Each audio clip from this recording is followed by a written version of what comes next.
program yang akan membawa kamu lebih dekat dengan dinamika marga kota Yogyakarta.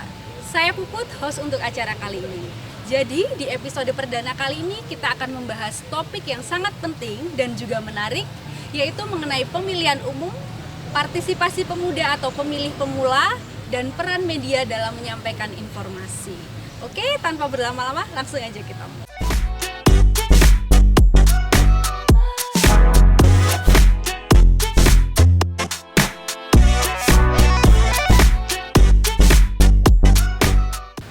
Warga kota Yogyakarta, sudahkah kalian tahu betapa pentingnya pemilihan umum, partisipasi pemuda atau pemilih pemula, dan peran media dalam proses tersebut? Ya, pemilihan umum adalah momen yang sangat penting bagi kita semua sebagai warga negara Indonesia dalam memilih pemimpin.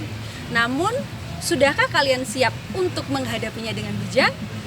Ya, sekarang ini sangat mudah bagi kita untuk mendapatkan berbagai macam informasi dari berbagai platform, mulai dari media cetak, online, dan sosial media. Namun kita harus tetap berhati-hati dalam menyikapi informasi yang kita terima. Nah, pertanyaannya, bagaimana sih cara memilih dan memilah mana informasi yang benar dan mana yang palsu? Kali ini kita akan mengobrol langsung untuk mendapatkan informasi dari narasumber-narasumber ahli. Jadi langsung aja kita sambut narasumber kita. Yang pertama ada Bapak Singgih Raharjo selaku penjabat Wali Kota Yogyakarta. Kemudian ada Bapak Franky Argitawan selaku wakil dari Komisi Pemilihan Umum, dan ada Bapak Tri Agus Inharto dari sebagai Ketua Bawaslu. Terima kasih Bapak sudah bergabung bersama kami untuk berbincang sore ini. Mungkin langsung aja ya, kita bisa langsung ngobrol aja. Pertama ini saya mau tanya nih sama Bapak Singgih nih. Nah, gimana Pak Puput? Gini, bagaimana pandangan Bapak nih mengenai pentingnya kesadaran masyarakat akan otentitas informasi? Jadi menurut Bapak nih, pengamatan Bapak sejauh ini masyarakat tuh sudah mampu belum sih Pak untuk memilih informasi mana yang benar, mana yang hoaks, atau masih banyak yang terbawa oleh informasi palsu? Iya, saya kira ini juga merupakan satu literasi digital maupun literasi konvensional bagi masyarakat luas ya. Apalagi sekarang ini yang akan kita hadapi adalah satu pesta demokrasi yang menentukan nasib bangsa ini ke depan gitu, 5 tahun ke depan, mungkin 10 tahun ke depan dan seterusnya. Tentu informasi ini sekarang ini akan sangat menentukan ya, informasi itu benar atau tidak. Maka kemudian masyarakat harus bijak dalam kemudian menerima informasi itu. Di era yang sekarang ini, di era yang sangat terbuka sekali informasi, pasti kanan kiri, atas bawah, depan belakang itu informasi sangat banyak sekali kita bisa dapatkan, baik secara offline maupun secara digital, apalagi yang digital ya. Digital ini luar biasa, bahkan tidak hanya di berita online, tetapi media sosial ini sekarang sangat luar biasa. Dan inilah yang kemudian harus masyarakat harus sangat bijak, bisa menyaring ya, kemudian juga menelaah, kemudian bisa mengklarifikasi juga apakah informasi ini benar atau tidak. Jangan kemudian hanya mendapatkan satu sumber saja, tapi harus diklarifikasi ke sumber yang lain dan sebagainya. Inilah proses ini yang kemudian harus masyarakat lakukan di masa-masa yang memang banyak sekali yang kemudian informasi tentang hal-hal itu. Dan apalagi nanti di menjelang pesta demokrasi ini pasti juga akan pating sliver gitu ya, informasi-informasi. Betul. Ada istilahnya nanti, ada ini dari KPU dan Bawaslu, ada black campaign. Itu bagian yang kemudian itu akan menyesatkan bagi masyarakat itu sendiri. Saya berharap masyarakat akan bijak untuk bisa menyaring, memfilter informasi itu sendiri. Kalau saya melihat dari sisi kesiapan masyarakat sendiri, ini yang perlu ditingkatkan, edukasi bagaimana budaya literasi digital maupun yang konvensional ini terus ditingkatkan, karena masih banyak masyarakat yang terhasut. Iya, betul, mudah terbawa. Terhasut oleh itu tadi. Iya, Katanya informasi ini seperti ini, tapi ini informasi dari media ini seperti ini. Jadi masyarakat seakan kemudian diadu oleh informasi yang keduanya belum tentu ada kebenarannya. Oke, baik. Jadi karena betapa pentingnya kesadaran masyarakat ini, hal yang bisa dilakukan adalah masyarakat itu meningkatkan literasi media untuk terus meng-cross check informasi, tidak harus langsung itu. mentah-mentah ya Pak ya. Tidak harus mentah kemudian ditelan gitu ya, tapi kemudian harus diolah, ya dipilah ya. Kemudian nanti mana yang kemudian itu setelah dipilah ya, difilter itu kemudian ternyata ini. Dan saya kira sudah banyak literasi yang dilakukan, tidak kemudian dapat langsung share kembali. Iya. Kadang-kadang itu euforia ada kepuasan tersendiri manakala saya yang pertama nge-share. Iya, bisa nge-share. Padahal belum tentu berita itu atau informasi itu benar gitu ya. Ada kebanggaan tersendiri itu, tetapi harus dipilah ya, harus kemudian difilter. Iya, harus meningkatkan itu tadi ya Pak. Iya, betul. Oke, baik. Jadi nanti kan di masa kampanye ini akan persebaran informasi ini kan akan sangat masif. Jadi proses persebaran informasi ini kan memiliki peran yang sangat penting dalam menyampaikan informasi ke masyarakat. Namun tetap ada beberapa aturan yang harus tetap ditaati oleh media. Jadi agar informasi itu tetap objektif dan akurat. Misalnya informasinya tidak boleh mengandung fitnah, tidak boleh berat sebelah. Jadi media juga harus memberikan porsi yang adil ya. Berimbang. Iya, porsi yang adil untuk semua calon untuk menyampaikan visi dan misinya. Baik, ini selanjutnya berhubungan dengan pentingnya informasi dari media yang mana harus bersifat objektif dan akurat nih, saya mau bertanya kepada Pak Agus, Agus dan Pak Franky nih. Nah, bagaimana sih Komisi Pemilihan Umum dan Bawaslu ini mengawasi media dalam menjaga integritas pemilihan umum? Monggo KPU dulu ya. Oh iya, monggo Pak Franky. Terima kasih Mbak Puput terkait dengan bagaimana peran media dan KPU mengawasinya seperti apa. Jadi terkait dengan media ini kan sebagai salah satu instrumen penyampaian dari KPU kepada masyarakat dan tentu masyarakat bisa mengolahnya begitu. Dari sisi KPU terkait dengan peran sosialisasi terkait dengan pemilihan umum, tentu kita juga perlu memperhatikan bahwa pemilihan umum tahun 2024 itu jatuh pada tanggal 14 Februari tahun 2024 hari Rabu. Nah, nanti Valentine ya. Jadi banyak sayang itu banyak orang menyebut hari Valentine, tapi KPU menyebutnya hari kasih suara. Hari kasih suara begitu. Lalu terkait dengan informasi yang beredar di masyarakat terkait dengan pemilihan umum, saya menghimbau kepada warga masyarakat, tentu KPU tentu dengan Bawaslu sebagai sumber utama terkait dengan penyelenggaraan pemilu. Nanti informasi yang terkait dengan pemilu, politik dan demokrasi nanti bisa di cross check di KPU gitu ya. Misalkan contoh ya, seperti saya beri contoh, misalkan terkait dengan sudah terdaftar di daftar pemilih atau belum warga masyarakat, itu bisa mengecek di websitenya info pemilu atau cek dptonline.kpu.go.id. Nah, di situ warga masyarakat bisa mengecek dirinya, keluarganya, koleganya sudah terdaftar atau belum. Hanya dengan memasukkan NIK Bapak Ibu sekalian atau rekan-rekan semua atau para pemirsa sekalian, itu hanya memasukkan NIK, dicek dptonline.kpu.go.id sudah terdaftar atau belum, di TPS mana, kelurahan mana, itu bisa mengecek. Lalu ada satu lagi misalkan infopemilu.kpu.go.id, nanti di situ banyak menu. Salah satunya adalah sudah menjadi anggota parpol atau tidak. Contoh begini, kemarin banyak ASN yang padahal ASN kan aturannya tidak boleh menjadi anggota partai politik. Ternyata setelah dicek NIK-nya banyak. Ternyata terdaftar. Maka dari cek info pemilu itu nanti bisa di screenshot, nanti dibawa ke KPU, nanti bisa kita atau bisa nanti di delete dengan mekanisme yang berlaku di KPU. Lalu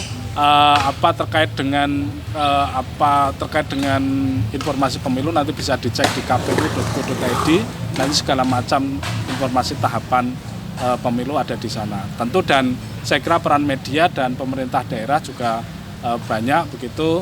Pemerintah daerah juga dalam hal ini media bisa mempromosikan terkait dengan link-link tadi yang bisa diakses masyarakat. Memang kita akui masih keterbatasan, tapi dengan berbagai kerjasama dengan stakeholder yang ada nanti saya kira bisa kita masifkan informasi tentang kepemiluan ini. Jadi baik dari KPU sudah menyediakan website untuk masyarakat ini bisa mengakses informasi yang kredibel begitu ya Pak ya? Saya kira nanti bisa dicek dan Iya, tugas kita semua adalah menjadikan pemilu dan pemilihan tahun 2024 ini sesuatu yang menyenangkan dan membahagiakan. Namanya pesta demokrasi itu ya pesta seneng, bukan pesta malah menjadi duka, Iya. itu kan begitu. Jadi harapannya tentu KPU, Bawaslu dan stakeholder yang ada kita bersama-sama menjaga pemilu tahun 2024 itu pemilu yang aman dan damai. Baik, terima kasih Bapak atas jawabannya. Mungkin selanjutnya Pak Agus mau menambahi terkait Ya. ini, aturan-aturan. Kebebasan pers itu menurut saya adalah salah satu pilar dari demokrasi. Kita harus menghormati itu, tetapi memang ada proporsinya. Nah, kita harus melihat bagaimana besok caleg itu bisa kampanye, itu kan ada batasannya. Tidak semua 75 hari dia langsung bisa tiap hari muncul di koran, itu kan tidak. Iya. Nanti ada pengaturan lebih lanjut. Terkait kampanye. Iya, di PKPU akan diatur terkait hal itu. Nah, Yogyakarta, melihat Yogyakarta, ini nyun sewu Mbak, nyambung tadi apa yang disampaikan oleh Pak Singgih, bahwasanya kita itu juga, masyarakat kita mau tidak mau, realitanya itu gampang adalah masih mudah terprovokasi berita hoax. Iya. Contoh simpel, beberapa bulan yang lalu, rombongan bawa pickup datang ke alun-alun kidul, ya toh, mau pengobatan, Ida Dayak. Ternyata kan itu, Ternyata kampanye. ya, ya kan bohong kan begitu. Padahal sudah jauh-jauh dari desa, mau datang mau mencari kesembuhan, ternyata hoax. Nah, ini menurut kami berita hoax, berita bohong ini mudah direproduksi. Dan sekali lagi masyarakat ini nyun sewu, tidak saya gebyah-uyah tidak, tapi akhir-akhir ini banyak yang ini mencari eksis. Waton eksis ini yang jadi masalah ketika waton eksis. Tidak tahu sosok kebenarannya seperti apa, waton eksis yang penting di begitu. Ini jadi masalah kan begitu. Ya kalau benar, kalau enggak. Nah, beberapa peristiwa terjadi di Yogyakarta misalnya. Peristiwa di Jalan Taman Siswa kemarin yang sempat ribut-ribut itu juga ada yang namanya berita bohong yang disebarkan di kedua belah pihak. Kan begitu. Artinya jelang pemilu bisa kemungkinan ini berita-berita ini akan sangat mudah direproduksi. Terus bagaimana caranya? Satu, kalau kami di Bawaslu sendiri sudah bekerja sama dengan Facebook misalnya seperti itu. Kalau ada berita seperti itu ya kami akan sharingkan kepada pusat. Ini loh informasi, benar tidaknya. Kan kami harus cross check, kan begitu juga. Pun kami harus berjejaring dengan teman-teman kepolisian, dengan BIN misal seperti itu. Ini seperti ini, cross check. Kita harus bersama-sama, langsung secepatnya kalau bisa. Ini bohong. Kami ingat sekali 2019 ada sedikit kericuhan misalnya di wilayah Klitren depan UKDW Universitas begitu. Ada dikabarkan, diberitakan 2 mahasiswa luka-luka, ada yang meninggal begitu. Nyun sewu, padahal saya ada di situ. Saya juga ikut melerai juga. Tidak ada yang meninggal. Tapi itu senantiasa adalah digulirkan seperti itu. Ya nyun sewu, kalau misalnya di kampung-kampung, awas, wetan kali siap nyebu. Wah, ini kan bahaya. Padahal nyun sewu, ya mau tidak mau kita pun juga sudah mulai waspada bagaimana kalau tadi black campaign begitu tentang politik identitas. Ini kan Yogyakarta ini kan the city of tolerance. Bagaimana dari Sabang sampai Merauke juga ada di sini. Kita pun juga harus menghargai itu, menghormati keberadaan hal itu. Ini sangat rentan sekali apabila nanti politik identitas itu digunakan untuk menjelek-jelekkan. Nah, ini yang jadi masalah ketika menjelek-jelekkan. Belum kampanye saja, ini kami sudah mulai. Ya, ya, jangan ini ya, jangan pilih yang kayak gini ya, jangan kayak gini lah. Ya, dan nyun sewu loh ya, kecebong kampret itu kan masih nih di dunia digital. Masih. Padahal yang di atas sudah bubar ya. Ya. Yang bawah masih. Dan real terjadi di kampung-kampung. Ada sekarang itu penolakan terkait dengan pemasangan alat peraga kampanye atas dasar kondusivitas. Padahal nyun sewu, pemasangan alat peraga kampanye itu dijamin oleh konstitusi di masa kampanye nanti. Itu legal gitu ya? Legal, ngerusak itu jadi masalah. Ada urusan pidana pemilu di situ. Sentra Gakumdu bisa kan masuk ke situ. Tapi hari ini kan belum musim kampanye. Iya. Sudah ada beberapa yang tergambar sudah dipasang. Nyolong start gitu ya? Nyun Sewu, yang dirusak pun juga sudah ada kan begitu di kota Yogyakarta. Tapi bagaimana Nyun Sewu menjaga kenyamanan kondusivitas bersama ini harus kita pikirkan bersama. Syukur jauh-jauh hari kita membuat strategi bersama. Apa yang bisa dilakukan pemerintah Kota Yogyakarta, KPU, Bawaslu bersama Kepolisian, TNI ini bagaimana kondusivitas untuk pemilu dan pemilihan di tahun 2024 itu menjadi sebuah kewajiban kita bersama, saya yakin seperti itu Mas Singgi. Ya. Baik, betul. Jadi kalau dari Bawaslu akan bekerja sama dengan pihak-pihak yang berwenang untuk memberikan klarifikasi, misalnya ada hoax begitu ya? Ya. Oke. Baik. Oke, mungkin kembali lagi ke Pak Singgi. Ya. Nah, ini sejauh ini bagaimana sih Pemkot Kota Yogyakarta sendiri bekerja sama dengan berbagai pihak, mungkin termasuk media massa, untuk menjaga masyarakat ini dari persebaran hoax gitu Pak, agar situasi kondisi di Kota Jogja ini tetap kondusif gitu. Kalau dari Pemkot sendiri bagaimana? Yang pertama tentu kalau nanti di sistem pemilihan umum itu yang jelas nanti ada peraturan KPU yang nanti pasti akan mengatur mana yang diperbolehkan, mana yang dilarang. Nah itu kemudian kita jadikan sebagai acuan. Nanti di level Pemkot pasti juga ada perwal yang akan mengatur berkaitan dengan pelaksanaan itu sendiri. Nah itu yang kemudian kita jadikan sebagai rujukan untuk kemudian kita kumpulkan teman-teman media pers, baik itu yang cetak maupun yang online tentu. Ya. Dengan sebuah panduan jurnalistik yang baik, tentu ini harus kemudian dikedepankan.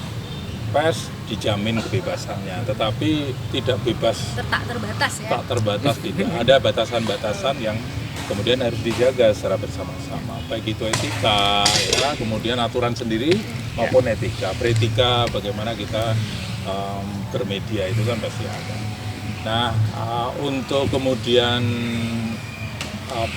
nantinya pada saat kemudian pelaksanaan, maka kita juga gandeng seperti Bawaslu, kemudian dari Kominfo, dari internal kami Kominfo, kemudian dari Polresta, ya, kemudian dari Kodim, ini juga bagian ekosistem Forkombinda yang akan kita gerakkan untuk menjaga secara bersama-sama. Dan itulah upaya kita supaya kemudian pesta demokrasi tadi itu betul-betul pesta, riang gembira, tidak ada duka, bahkan tidak ada dusta di antara kita. Asik ini Pak, tidak ada dusta di antara kita. Artinya kemudian ini yang harus jauh hari kita persiapkan. Makanya kemudian saya tadi sampaikan, ini KPU, Bawaslu dan Pemkot harus kemudian Kerjasama. harus segera merapat untuk membahas kira-kira isu-isu apa yang kemudian akan muncul dan itu dituangkan di dalam sebuah aturan-aturan tadi. Baik, jadi nanti kalau memang aturan, jadi kalau ada yang melanggar itu bisa dipidanakan. Iya, langsung, gitu ya. Jadi sesuai dengan aturan-aturan tadi tentunya. Jadi koridor kita adalah apa yang sudah kita sepakati itu yang kemudian kita akan jadikan sebagai pedoman untuk eksekusi nanti. Oh iya Pak, dengar-dengar nih katanya Pak Singgi ini aktif juga bersosial media di Twitter nih. Kira-kira ada nggak Pak upaya-upaya yang Bapak lakukan gitu mungkin? Ya tentu, jadi saya bermedia sosial di semua platform ya, sejak dari dulu ya. Dari Instagram juga Pak? Instagram, TikTok, ini. Kemudian Twitter, kemudian Facebook, ini saya gunakan sebagai bagian dari cara saya mengkomunikasikan gitu ya, bagaimana apa yang sudah saya lakukan untuk masyarakat, untuk berbagi, sharing, baik itu informasi tentang apa yang saya lakukan. Kemudian juga berbagi itu bisa ilmu, bisa kemudian inspirasi dan sebagainya. Dan ternyata ya disambut baik gitu ya, disambut baik, followernya juga meningkat terus, temennya juga oke, haternya juga nggak begitu banyak, tapi lebih banyak memberikan saran masukan, terutama waktu saya di Pemkot ini. Apresiasi banyak, tapi juga banyak yang beri masukan, Pak, yang sana tolong tertipin Pak, yang sana. Jadi itu media komunikasi sebenarnya, yang selama ini mungkin antara birokrasi dengan masyarakat jauh agak ya, kayak terlalu ada jauh. batasan. Nah, saya menjembatani dengan cara media sosial itu untuk mendekatkan. Betul. Silakan, nggak apa-apa.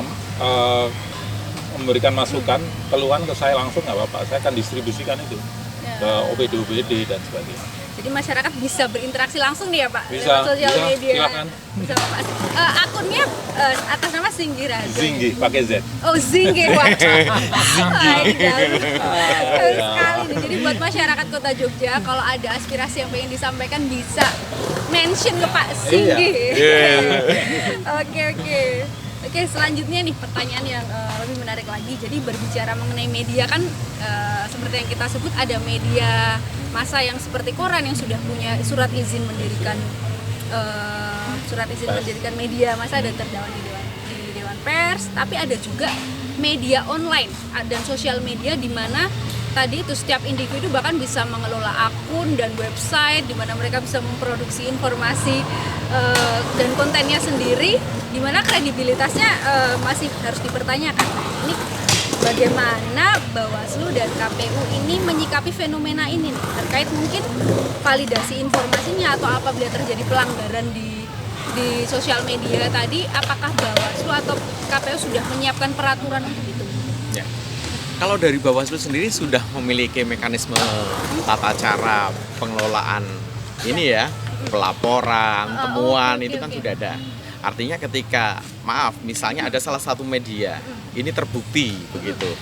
Tidak hanya medianya saja, tetapi calonnya, begitu ya.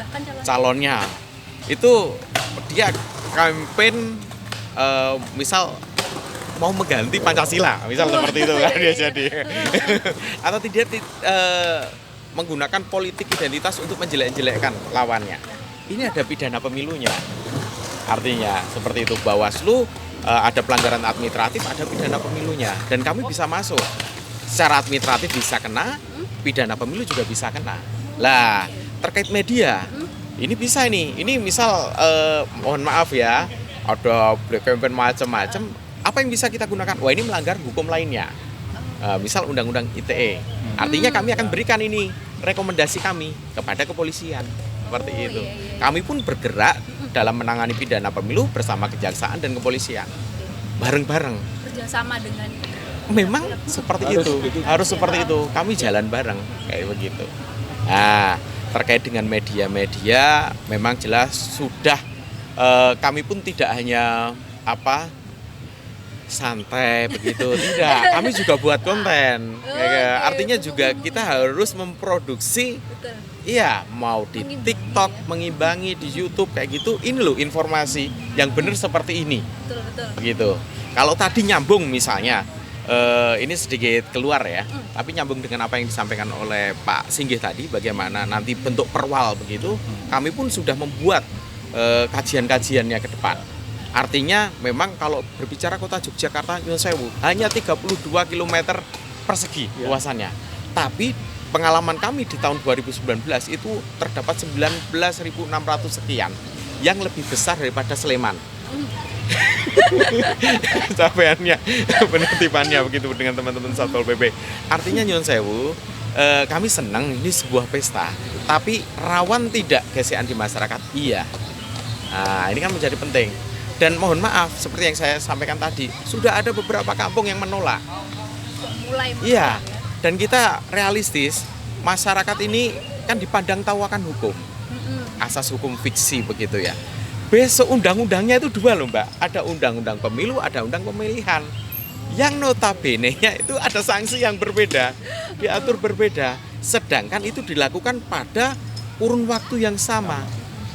Begitu. Kalau Pilwali itu di tanggal 27 November 2024, artinya kita tarik 1 tahun sebelumnya, itu kan harus mudah dimulai dan berbarengan dengan dimulainya masa kampanye. Lah, ada waktu yang bersamaan di sini. Nyun Sewu ini kalau kita tidak pinter-pinter mengemas bentuk sosialisasi yang tidak hanya monoton, konvensional begitu. Kami buat sosialisasi nanti. Artinya dengan metode-metode yang asik begitu, kami berikan. Ini penting loh. Oke, masyarakat dipandang tahu akan hukum, tapi Nyun Sewu, kita tidak bisa ngebiah uyah. keadaan seperti ini. Lah mau tidak mau sosialisasi pendidikan kepada masyarakat itu harus tetap dilakukan. Syukur-syukur perwal nantinya Pak, mumpung di sini itu lebih responsif terhadap keadaan masyarakat. Karena memang di 2019 itu sudah adalah titik-titik yang seperti itu mau rebutan begitu. Tapi nyun sewu, ini menjadi perhatian bersama. Syukur nanti di tiap titik kampung bisa dipasangi bersama menjadi sebuah taman sari atau taman demokrasi lah begitu. Ini jadi menarik. Nah, kita bisa mereduksi potensi konflik. Ini menjadi penting. Bagus. Iya, artinya tidak hanya mereduksi potensi konflik, tapi nyun sewu yang tidak begitu terpikirkan di tahun 2019 adalah resolusi konflik. Yang hari ini nyun sewu, main dhisik beda pandangan politiknya karo aku berbeda ya toh. Kita itu belum biasa berbeda, nyun sewu. Ya kan? Artinya itu masih kita temukan. Meskipun kita tidak bisa menyamaratakan semua masyarakat seperti itu kan tidak. Wah, aku males lah teko neng acara layatan kono wong dhisik pilihane beda. Itu terjadi loh, Mbak. Sentimen masih terjadi. Dan kalau berbicara Kota Yogyakarta, titik-titik mana saja yang nanti akan konflik itu sebenarnya dari tahun 89 sampai hari ini kan sama-sama. Hanya relatif sama. Meskipun ada perkembangan lah. Kan begitu yang terbaru misalnya di wilayah Pergangsan begitu. Bukan apa-apa, itu sudah sebelum Maret ini catatan kami dari Januari sampai Maret ada 8 kejadian. Dan kami pun bersama waktu itu dengan teman-teman dari waktu itu zamannya Pak Sumati Pak, izin Pak. Kami membuat kegiatan, ada KPU, ada teman TNI, Polri, BIN, partai politik, saya parpol kita libatkan. Momentum sebelum bulan puasa itu kan ada ini, apeman, ruahan. Wes lah, saiki ndedonga bebarengan di Taman Makam Pahlawan. Wong kan tidak banyak orang yang pernah masuk, mau masuk itu mangu-mangu. Nah, kami ajak teman-teman laskar-laskar saya parpol yang pernah berkonflik apapun, kami gandeng, kami pertemukan. Yuk semangatnya satu, bersama cinta Jogja. Nah ini menjadi apa yang akan kami reproduksi, kami suarakan terus-terusan untuk bersama cinta Jogja. Yang gak kisruh nih Jogja berarti tidak cinta dong. Betul. Kalau cinta harus menjaga bersama betul. Dan kedewasaan dalam memandang perbedaan ini menjadi penting. Itu tadi. Ingat 2019 0102 saja sekarang bisa gabung loh ya. Gitu ya. Tapi kalau ngomong mau padrun, mau tambahan lagi toh. Cebong kampret. Masih kenceng. Gitu. Mungkin kalau dari Pak Franky ada tambahan. Saya kira menarik kalau berbicara pengalaman lapangan memang Bawaslu ahlinya. Jadi pengalaman 2019 saya kira menjadi pelajaran. Tapi begini, terkait dengan sosialisasi itu di KPU ada namanya divisi sosialisasi pendidikan pemilih, partisipasi masyarakat dan SDM. Itu jadi satu divisi. Lalu kalau kita berbicara terkait dengan pemilu tahun 2024 begini. Jadi media itu memang punya peranan yang besar begitu. Tapi dalam konteks sosialisasi pemilu kita masih menggunakan dua konsep sosialisasi. Yang pertama itu lewat media baik itu media cetak, koran, televisi, dan media sosial, tapi juga masih menggunakan media konvensional tatap muka.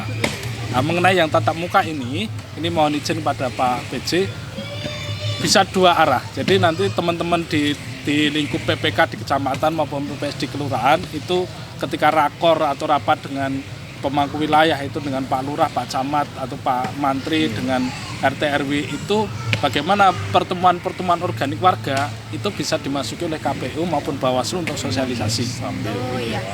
Begitu juga bisa by request. Jadi rekan-rekan kita di RT atau RW ketika nanti ada pertemuan warga dan nanti ada tema tentang kepemiluan bisa mengundang KPU. Bisa mengundang KPU dalam hal konteks ini bisa dilimpahkan kepada teman-teman kita di tingkat kementerian atau di tingkat kelurahan. Karena kita KPU dan Bawaslu punya organ di tingkat kecamatan dan tingkat kelurahan. Dan kantornya juga include di kementerian maupun di kelurahan. Jadi sama. Jadi nanti bisa jadi dua. Lalu terkait dengan media yang sifatnya konvensional itu tentu kita media sosial, walaupun switch antara media konvensional ke digital itu tidak semudah yang dibayangkan memang. Gitu. Jadi KPU juga sudah membuat reels, membuat video TikTok, membuat juga, ya. Facebook dan sebagainya, Twitter, YouTube juga sudah buat. Tapi memang proporsinya itu harus kita, karena efektivitas warga yang mengakses media sosial itu juga relatif banyak, tapi juga yang butuh media tatap muka juga banyak. Jadi dua konvergensi ini saya kira penting begitu, dan tentu dalam konteks media terkait dengan penanganan hoax. Jadi begini, HP yang saya pegang misalkan atau yang saya punya itu dalam satu grup WA itu bisa sampai 210 grup. Semua anggotanya? Bukan grupnya. Oh, grupnya. Mulai dari SD, mulai dari SMP itu SMP seangkatan, semuanya kelas, lalu nanti S1, S2, lalu komunitas keluarga saya, keluarga istri dan sebagainya, mungkin banyak ya. Jadi itulah, maka pesan saya kepada warga masyarakat dan saya kira juga untuk pribadi saya, bagaimana semua informasi yang kita terima dari grup-grup WA itu kita cross check, kita seleksi lah begitu pada prinsipnya. Kan kita sekarang ada di era banjir informasi, bukan mencari informasi. Dulu mungkin 2010 belum jauh ya, baru 10 tahun yang lalu atau 12 tahun yang lalu itu ketika kita mencari informasi, kita mencari searching, lalu kita iklan koran dan sebagainya masih berfungsi. Tapi sekarang kan kita dibanjiri informasi. Kita yang dibanjiri ya. Kita dibanjiri. Bagaimana kita mengecek? Tips sederhana memang ketika informasi kita terima dari misalkan grup WA itu copy saja judulnya, lalu di googling. Nah, nanti kan itu banyak begitu. Atau juga nanti bisa di cross check KPU dan Bawaslu begitu terkait. Karena memang survei tahun 2019 itu hoax yang tertinggi, yang kedua itu terkait dengan politik. Yang kedua itu terkait dengan kesehatan. Nanti bisa dicek surveinya ya. Iya. Yang pertama kesehatan, yang kedua politik. Biasanya politik ini banyak, politik pemilu itu banyak hoaxnya. Maka pesan saya kepada warga masyarakat, monggo kita sebagai warga masyarakat yang cerdas itu tentu bisa memfilter informasi yang kita terima. Memang kalau biasanya yang muda-muda ini malah pendidikannya malah karena edukasi di sekolah dan sebagainya itu jarang ya. Sekarang sudah mulai menurun yang share berita bohong. Tapi biasanya yang mohon maaf yang usianya sebaya, itu malah bisa dalam hitungan detik. Gitu ya. Kayak karambol itu. Karena misalnya contoh, saya itu bermain media sosial sejak 2003 ketika masih Friendster. Ketika Friendster sampai Facebook, sampai Twitter dan sebagainya. Ada kondisi titik jenuh juga ya. Jadi bermedia sosial. Jadul gitu. Orang jadul. Jadi kadang-kala memang ada titik jenuh juga bermedia sosial. Sekarang sudah mulai tren juga. Orang juga menghindari media sosial, menghindari terkait dengan perkembangan teknologi dan sebagainya sudah menghindari. Jadi bagaimana kita melihat peta di Kota Jakarta, dan saya kira nanti KPU, Bawaslu, Pemkot bagaimana memetakan terkait dengan warga sasaran kita yang nanti disosialisasikan terkait dengan rawan mana yang wilayah mana yang rawan dan sebagainya. Saya kira perlu dipetakan dari sekarang dan nanti bagaimana intervensi. Oke, betul. Terima kasih Bapak atas jawabannya. Jadi kalau dari KPU memang turun langsung sampai ke kecamatan-kecamatan ya untuk merangkul masyarakat untuk memberikan informasi yang baik. Baik Bapak, pertanyaan selanjutnya nih. Kan tadi partisipasi pemuda itu kan juga tidak kalah penting. Upaya apa nih yang sudah dilakukan Pemkot ataupun Bawaslu dan KPU untuk mengajak nih pemilih-pemilih baru, pemilih muda untuk ikut berpartisipasi nanti? Saya kira kalau dari Pemkot sendiri dengan menggunakan perangkat-perangkat yang ada ya Mbak Puput ya, mungkin melalui pertemuan di sekolah-sekolah ya, terutama SMA, SMK yang kemudian mereka masih sudah masuk di pemilih pemula ataupun di level perguruan tinggi, ini menjadi bagian dari edukasi kita kepada mereka. Nah karena mereka itu berada di anak-anak milenial, maka kemudian cara pendekatan kita, informasi kita yang kita berikan juga harus sama frekuensinya dengan mereka. Jangan sampai kemudian kita kasih informasi pada anak-anak muda, tapi yang kita gunakan metode untuk orang dewasa misal atau anak-anak mungkin. Jadi inilah yang kemudian harus disesuaikan. Nanti KPU Bawaslu, terutama KPU juga pasti akan buat konten-konten yang menarik untuk nanti kita bantu untuk kita bisa share, karena ini menjadi bagian dari kesempatan bagi pemilih pemula ini untuk kemudian bisa menentukan pilihannya supaya pilihannya tidak salah gitu. Betul. Terkait penting masa ini, depan ya masa Pak depan ya. ini. Iya. Betul. Iya, oke. Jadi memang harus, nah jadi mengajak dengan kekinian ya Pak, Iya, dengan sefrekuensi dengan ya, mereka. betul. Ya. Kalau dari KPU mungkin ada kampanye. Jadi begini, pemilih muda, istilah pemilih muda itu kan rentang usia nanti bisa dicek ya, rentang usia 19 sampai 39 tahun, rentang muda. Kalau pemilih pemula itu orang yang baru pertama kali menggunakan hak pilihnya, biasanya usia 17 tahun. Lalu apa yang sudah dilakukan? Tentu saya kira jejaring dengan Pemkot, saya kira dengan Sekolah Demokrasi, kita juga dengan Pemkot juga mengadakan Sekolah Demokrasi bagi pemilih pemula dan kelas demokrasi juga untuk pemilih muda. Begitu. Tapi untuk yang konteks pemilu itu juga kita menyasar kampus. Memang ada pembagian, biasanya KPU provinsi itu KPU Gustu Kampus. Untuk yang kabupaten kota itu KPU Gustu School. Tapi dalam konteks kota Jogja ini kan kalau nggak salah nanti bisa dicek data kampus yang ada di wilayah kota itu 41 kampus negeri swasta. Lalu pengalaman 2019 nanti terkait dengan layanan pindah memilih itu kita dulu ada A5 corner atau pindah memilih corner di 20 kampus. Nah, kita memfasilitasi rekan-rekan mahasiswa yang dari luar Jogja yang ketika pada saat hari H tidak bisa pulang, itu bisa pindah memilih di kota Jogja. Nah, walaupun nanti karena proporsi surat suara cadangan itu hanya 2% ya. Jadi nanti bagaimana nanti KPU memanajemen dari puluhan ribu mahasiswa itu bisa mencoblos walaupun itu tidak dekat dengan kosnya. Idealnya memang dekat dengan kosnya, tapi ketika cadangan surat suaranya kurang kan harus kita distribusikan kepada seluruh TPS. Yang penting kan bisa hak pilihnya itu bisa terwadai. Itu terkait dengan kampus. Nanti kita saya kira mulai bulan September juga nanti kita akan masuk ke kampus untuk pindah memilih, terutama pindah memilih, layanan pindah memilih. Lalu selanjutnya ke asrama mahasiswa daerah. Ini penting juga. Asrama mahasiswa daerah, karena banyak di kota itu asrama mahasiswa daerah banyak. Nah, bagaimana KPU Bawaslu itu bisa masuk ke asrama-asrama daerah, dan ini juga untuk mencegah tadi konflik antar suku, etnis dan sebagainya. Gitu. Itu penting, dan tentu itu konteks yang mahasiswa. Lalu konteks daerah tentu lewat panitia pemilihan kecamatan di tingkat kecamatan dan panitia pemungutan suara di tingkat kelurahan, itu juga sosialisasi menyasar Karang Taruna, menyasar pertemuan-pertemuan organik warga, remaja masjid, pertemuan PKK, begitu kita masuk ke sana. Jadi masuk ke sana. Jadi KPU akan sudah memfasilitasi itu. Memfasilitasi. Ya? Oke, baik Bapak. Terima kasih nih. Mungkin Pak Agus ada tambahan sedikit? Ya, kalau Bawaslu sendiri sudah bergerak, artinya kita membentuk relawan demokrasi. Kita bekerja sama dengan beberapa kampus, ada MOU-nya tentang relawan demokrasi ini. Kami juga punya teman-teman tuli mengawasi. Tuli mengawasi. Kami punya relawan itu. Kami juga mendorong kawan-kawan disabilitas di Kota Yogyakarta turut serta mengawasi.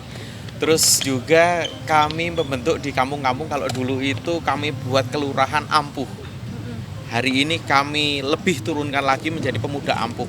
Ampuh itu anti money politik, ujaran kebencian dan hoak. Itu sudah dari 2019 sudah kami launching dan ini sudah berjalan. Alhamdulillah sudah mulai masuk ke beberapa kampung-kampung di wilayah Kota Yogyakarta. Ada di daerah lumayan banyak lah di kementerian, setidaknya setengah kementerian di Kota Yogyakarta. Pemuda-pemudanya sudah ada, pemuda ampuh. Nah, ini sudah berjalan dan memang kami berikan masukan-masukan, kami bekali bagaimana nanti menangkal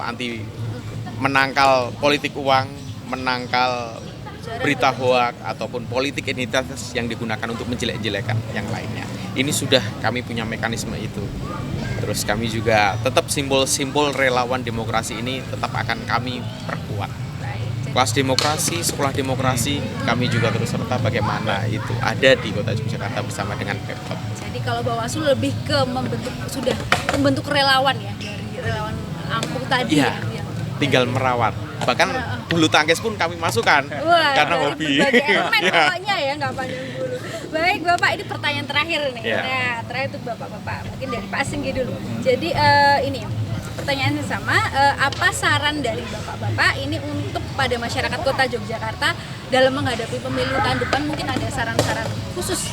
Ya, saya kira ini kesempatan baik bagi masyarakat Kota Yogyakarta untuk pertama adalah kita meningkatkan literasi terhadap baik itu pengetahuan tentang pemilihan umum itu sendiri, kemudian kita meningkatkan literasi digital kita berkaitan dengan informasi yang selalu hadir setiap hari, setiap detik, dan tentu kita harus mempersiapkan diri untuk mengikuti pesta demokrasi yang nanti akan digelar di tahun 2024. Gunakan hak pilihnya, jangan sampai tidak digunakan karena ini menentukan nasib kita di masa yang akan datang. Betul sekali. Ya, selanjutnya dari Pak Agus. Ya, menambahkan pada masyarakat untuk jangan mudah terprovokasi, gunakan mekanisme jalur hukum yang ada, artinya jangan sampai main hakim sendiri. Ada proses kalau misalnya sengketa ya antar peserta itu manfaatkan fasilitas di Bawaslu, penyelesaian sengketa cepat itu menjadi penting. Pokoknya gunakan mekanisme hukum karena di situ ada musyawarah-musyawarahnya juga. Jangan main hakim sendiri, tetap bersama cinta Jogja. Pilihan boleh berbeda. Setelah pemilu 2024, pemilihan wali kota 2024, Anda semua tetap manusia yang butuh orang lain di sekitarnya. Baik, jadi walaupun berbeda tapi pada akhirnya kita tetap membutuhkan satu sama lain. Ya. Terakhir Bapak Franky. Dari KPU terkait dengan pemilu tahun 2024, tahapan kita yang sedang berjalan saat ini itu tahapan pencalonan anggota DPRD Kota Yogyakarta. Nanti akan kita publish di media-media tanggal 19 Agustus tahun 2023. Lalu setelah itu nanti ketika sudah selesai pencalonan akan masuk ke kampanye dan nanti endingnya di tanggal 14 Februari tahun 2024 hari Rabu. Pastikan warga masyarakat untuk datang ke TPS pada hari Rabu 14 Februari tahun 2024 dan dipastikan hari Rabu itu hari libur atau hari yang diliburkan. Jadi tidak ada alasan lagi untuk tidak datang ke TPS. Baik. Selanjutnya yang terakhir, kami mengimbau pada warga masyarakat, apapun perbedaan pilihan politik itu jangan berpecah belah. Pada prinsipnya, pemilu demokrasi itu jadikan sesuatu yang menyenangkan, menggembirakan. Bisa jadi sekarang pilihan kita berbeda, tapi yang biasa-biasa saja. Kalau kamu mencintai sesuatu dalam konteks ini itu pilihan politik, dukungan calon dan sebagainya, yang biasa saja. Karena suatu saat yang kamu dukung saat ini, suatu saat akan kamu benci atau akan kamu tidak dukung. Begitu juga sebaliknya, ketika kamu tidak mendukung atau membenci sesuatu dalam konteks ini, dukungan, pilihan politik dan sesuatu itu yang biasa saja. Karena suatu saat yang kamu benci atau tidak kamu dukung hari ini, bisa jadi pemilu berikutnya itu menjadi teman Anda atau pilihan Anda. Jadi berlebihan. Ya? Jangan berlebihan. Biasa-biasa saja. Iya. Karena nanti pasca pemilu itu ya berjalan lagi, dengan hidup dengan biasa. Kita bekerja, kita bersosialisasi dengan warga yang lain. Ya. Jangan lupa tanggal 14 Februari untuk datang ke TPS karena itu adalah hari kasih suara. Kasih suara ya tadi ya. Baik Bapak, terima kasih sekali atas informasinya, sangat edukatif, sangat bermanfaat. Semoga bisa menjadi bekal untuk masyarakat Kota Jogja untuk menghadapi pemilu tahun depan secara bijak. Ya, Mbak, ini karena habis ini kan karena kita sudah agak panas nih tadi ngobrolin politik nih, kita ada sedikit sesi mini games. Sebentar aja nih Pak ya kan biar cooling down, tadi udah panas nih. Nah ini jadi siap ya.